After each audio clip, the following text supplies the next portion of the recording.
주식 플렉스 애널리스트 김세환입니다. 자, 오늘 가져온 종목은 스타벅스입니다. 스타벅스는 뭐 누구나 다 아시는 그런 종목이죠. 스타벅스의 이번 분기 실적이 시장 예상치를 상회하는 결과가 나타났어요. 미국에서의 굉장히 많은 매장 매출이 늘어났고, 그리고 또 디지털 오더라든지 아니면은 드라이브 스루 관련 매출도 크게 증가한 점이 이번 실적의 포인트였다고 볼 수가 있을 것 같습니다. 관련해서 내용을 시작해 보도록 하겠습니다.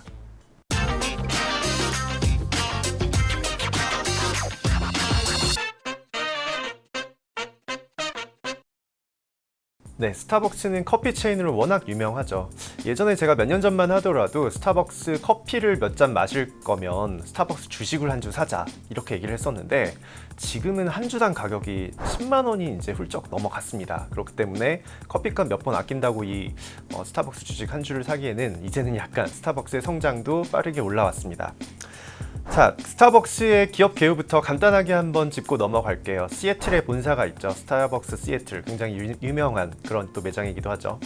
1971년에 제리 볼드윈이 창립을 했습니다. 커피, 차, 음료수, 그리고 원두, 샌드위치, 케이크 등 디저트, 머그컵 및 텀블러 같은 MD 상품 등을 같이 판매를 하고 있고요. 2021년 6월 기준으로 스타벅스는 글로벌 70개 국가에서 33,000개의 매장을 운영을 하고 있습니다. 33,000개, 굉장히 많은 매장을 가지고 있죠. 미국 내 커피 체인점 점유율 1위를 현재 차지를 하고 있고요. 자체 애플리케이션, 사이렌 오더, 그리고 스타벅스 리워드 멤버십 등을 운영을 하면서 이런 이제 로얄티 높은 고객 기반으로 한 모바일 전략을 최근에 강화를 하고 있습니다. 스타벅스 주가를 한번 보고 넘어갈게요. 제가 차트를 가져왔는데 한번 보시면요. 코로나19의 팬데믹 영향이 있었지만 이제 3년 주가입니다. 중간에 팬데믹 리스크가 있었지만 그걸 이미 훌쩍 뛰어넘어서 굉장히 또 꾸준히 우상향하고 있는 그런 모습을 보이고 있어요. 50일 이평선이 200일 위에 있고 그 위에 주가가 있고, 굉장히 어떻게 보면 주가는 조금 안정적인 그런 주가 상승세로 넘어가고 있는데, 최근에는 변이 바이러스 관련 부분 해서 약간 주가가 조금 변동성이 높아지기는 했습니다. 그런 부분을 리스크 요인으로 한번 참고를 하시면 될 것 같고요. 자, 우리나라에서도 지금 얼마 전에 뉴스가 있었죠. 신세계그룹이 스타벅스 커피 코리아 지분을 67.5%까지 이제 보유량을 확대를 했습니다. 잔여 지분은 싱가포르 국부펀드 싱가포르 투자청이 지금 인수를 한 상태고요. 이 스타벅스 코리아 같은 경우는 신세계그룹 이마트와 미국 법인 스타벅스 커피 인터내셔널이 50%씩 이렇게 투자를 하면서 만든 기업입니다. 굉장히 유명한 저희 또 이화여대 앞에 1호점이 있죠. 1999년에 이화여대 1호점이 오픈이 됐고, 21년 전 당시에는 이제 얼마 전에 그 CEO 분이 또 나와서 얘기를 한 부분은 21년 전에 이 대점에는 설탕이나 프림 찾는 고객들이 많았다. 그때는 원두에 대한 그런 맛을 아직 이해하지 못했던 단계라서 그런 얘기도 최근에 또 인터뷰로 나오기도 했습니다. 자, 실적 부분을 한번 짚고 넘어가 볼게요. 이번 3분기 매출이 이게 3분기라 그래서 7, 8, 9 이 3분기를 얘기하는 게 아니라 회계 연도에 따라서 다 월이 다르죠. 그래서 스타벅스 같은 경우는 달력 기준으로 2분기가 회계연도 기준으로 3분기에 해당이 됩니다. 이 3분기 매출은 전년 동기 대비 77.6% 증가하면서 75억 달러가 나왔고요. 영업이익은 15억 달러가 나오면서 팬데믹 때는 이제 적자를 기록했던 게 다시 흑자로 돌아섰습니다. 모두 시장 예상치를, 매출은 3%, 그다음에 주당 순이익은 15% 시장 예상치를 상회하는 그런 이제 호실적을 발표를 했고요. 전 세계 규제 완화로 문을 닫았던 매장이 영업 재개를 하면서 실적이 상승을 했습니다.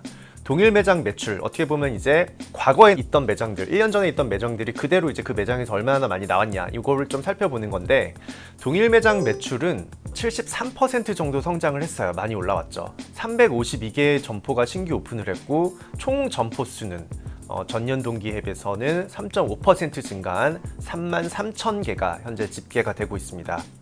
자, 국가별 동일 매장 매출을 조금 살펴보면 증가율만 따지면 미국이 84% 증가를 했어요. 미국은 특히 드라이브 스루 이런 게 지금 굉장히 많이 또 팔렸습니다. 중국은 19% 증가하면서 확실히 지금 백신 보급으로 인한 야외 활동이 조금씩 증가는 했다. 물론 이제 델타라든지 이런 변이 바이러스에 대한 그런 리스크는 남아있지만, 과거보다는 코로나 팬데믹 때를 대비했을 때는 굉장히 지금 높게 빠른 이익 성장이 나타나고 있다, 이렇게 볼 수가 있습니다.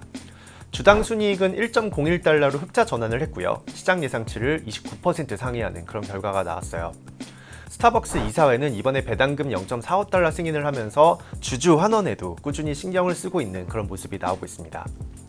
자, 최근에 커피 원두 가격이 상승세를 계속 보이고 있어요. 하지만 예전에는 스타벅스 주가와 커피 원두 가격이 상반되게 움직이는 그런 주가 차트가 나오긴 했었는데, 요즘에는 스타벅스가 재고 관리를 굉장히 잘하고 있죠. 그래서 커피 가격이 상승하더라도 원자재 가격이 오르는 거죠. 그러면 당연히 비용이 늘어나겠지만 이익에는 큰 영향을 끼치진 단기적으로 않을 것으로 저희는 예상을 하고 있습니다. 이번에 케빈 존슨 CEO도 이런 얘기를 했어요. 커피 원두를 이미 12개월에서 18개월 정도 선 구매를 해놨고, 원두 선물 계약을 통해서 2022년 말까지 원두 가격을 고정을 해놨다. 선물 계약 같은 경우는 내가 미래에 이 가격에 매입을 하겠다, 이거를 미리 맺어놓는 계약이죠. 그래서 커피 원두가 가격이 내려가면 조금 손해를 볼 수 있겠지만, 그래도 불확실성을 제거할 수 있다는 점에서 커피 라이센스를 가지고 있는, 커피 체인을 가지고 있는 기업들을 많이 사용을 하고 있습니다. 네슬레와 라이센스 협력을 통해서 홈카페 시장도 확대하고 있어요. 아무래도 코로나 바이러스 때문에 계속 집에서 커피를 즐기는 그런 홈카페 시장이 확대되다 보니까 이런 시장 쪽으로 개척도 지금 현재 하고 있습니다. 2022년부터 동남아시아, 오세아니아, 라틴 아메리카 지역에서 이 홈카페 관련된 그런 프로덕트를 판매할 계획을 하고 있고요. 스타벅스 프라푸치노, 더블샷 같은 인기 음료에 집중을 현재 하고 있습니다. 신제품도 출시가 되고요. 구매가 편리한 온라인 플랫폼을 포함한 다양한 루트로 이런 홈카페 관련 프로덕트가 런칭이 될 거라고 합니다. 자, 언택트 소비 트렌드에 맞춰서 전략도 계속적으로 변화를 해왔어요. 이번 실적에서는 드라이브 스루나 이런 모바일 주문이 굉장히 많았다, 이렇게 말씀을 드렸었는데, 스타벅스 CEO는 이번 실적 발표를 하면서 모바일 주문과 드라이브 스루가 3분기 전체 주문에 모바일은 26%, 드라이브 스루는 47% 차지를 할 정도로 굉장히 높게 나타났다, 이렇게 얘기를 했어요. 저희 집 앞에도 드라이브 스루 매장이 하나 있는데, 스타벅스가 있는데, 커피를 기다리는 차들이 너무 줄이 많이 서 있어서 민원이 되게 많이 들어갔다고 해요. 어떻게 보면 골목에 들어갈 수도 없는 그런 정도로 긴 줄이 나타난 걸 보면, 확실히 이 코로나 팬데믹으로 인한 드라이브 스루가 확대되고 있구나, 그거를 소비자들도 원하는구나, 이걸 조금 찾아볼 수도 있습니다. 언택트 소비 트렌드에 맞춰서 사이렌 오더, 그리고 마이디티 패스 같은 디지털 시스템을 꾸준히 도입을 해왔고요. 미국의 스타벅스 리워드 가입자 수는 멤버십이죠. 2천만 명이 지금 넘어섰어요. 전년 동기에 비해서는 48% 크게 증가하면서 스타벅스도 굉장히 이런 멤버십 쪽에서 성장도 나타나고 있습니다. 자, 밸류에이션 부분을 좀 짚고 넘어가 볼게요. 스타벅스의 12개월 선행 PER은 32.6배 수준입니다. 시장보다는 높죠, 당연히. 향후 3년 근데 향후에 이익 성장률, 3년 EPS 연평균 복합 성장률을 보면, 전 2021년에서 2023년을 제가 평균을 내봤는데요. 53.1%의 성장률이 나오고 있어요. 매년 53%씩 지금 이익이 성장을 할 거다, 이렇게 3년 동안 예측이 나오고 있기 때문에, 이 이익 성장을 반영했을 때는 아까 말씀드린 시장보다는 PER이 높지만 이 PEG 배수를 구해보면 0.6배가 나옵니다. 그래서 이익 성장 대비 이 PER을 계산을 해보면 시장이나 아니면 맥도날드 같은 경쟁 기업 대비해서는 낮은 편이에요. 그렇기 때문에 이익 성장 대비 주가가 상대적으로 저희는 여전히 스타벅스는 저평가되어 있다, 이렇게 판단을 하고 있습니다. 자, 주요 기업 상대 비교 표를 한번 제가 좀 짚어드리고 넘어갈게요. 제가 경쟁 기업들하고 조금 밸류에이션이나 이런 부분을 비교를 해봤는데, 이 표를 한번 보시면 일단은 스타벅스의 두 번째 줄에 보면 이익 성장이 굉장히 높아요. 3년 이익 성장률이 53% 정도가 집계돼 있고, 맥도날드는 21%, 맥스그룹은 37%, 그 다음에 여러분들이 잘 아시는 몬스터 비버리지는 8.8%로 이익 성장률만 놓고 봤을 때는 시장이나 다른 경쟁 기업보다는 굉장히 높습니다. 하지만 그만큼 PER도 조금 반영이 되어 있기 때문에 그 세 번째 줄에 PEG 배수를 보셔야 되는데, 이 PEG 배수를 보시면은 스타벅스는 0.6배로 경쟁 기업보다는 낮고 시장보다도 여전히 낮다라는 걸 조금 보실 수가 있어요. 그래서 여전히 주가는 조금 선반영되어 있지만 그래도 그거의 이상을 넘어가는 이익 성장률이 나타날 거라고 저희는 예상을 하고 있기 때문에 스타벅스는 꾸준히 좋은 주가 흐름을 보일 것으로 기대를 하고 있습니다.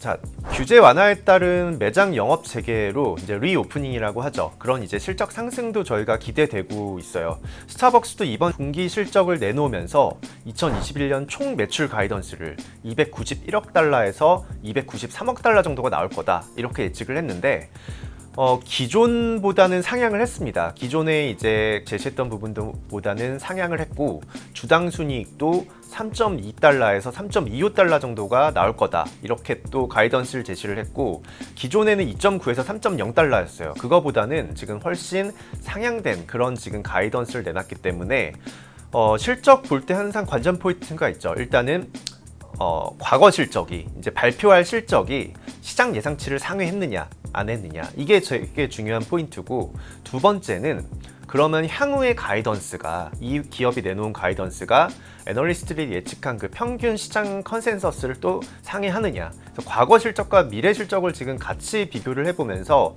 거기에 따라서 주가도 굉장히 변동성이 크게 나타나는 게 바로 이제 실적 장세라고 볼 수가 있죠. 그래서 그런 포인트를 좀 꼽아보면 스타벅스는 실적도 잘 나왔고 과거 실적도 잘 나왔고 이제 기대 실적도 지금 시장보다 더 높은 실적치를 제시를 했다. 이게 또 하나의 포인트인 것 같습니다.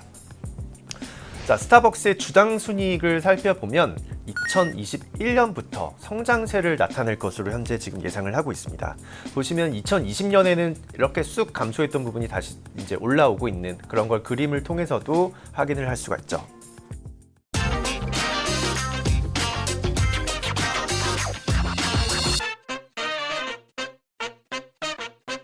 네, 오늘은 스타벅스에 대해 알아봤어요. 간단하게 요약을 해보면 2분기 실적 잘 나왔고 그리고 앞으로 나올 실적에 대한 기대치도 현재 지금 높아지고 있다. 이게 첫 번째고요.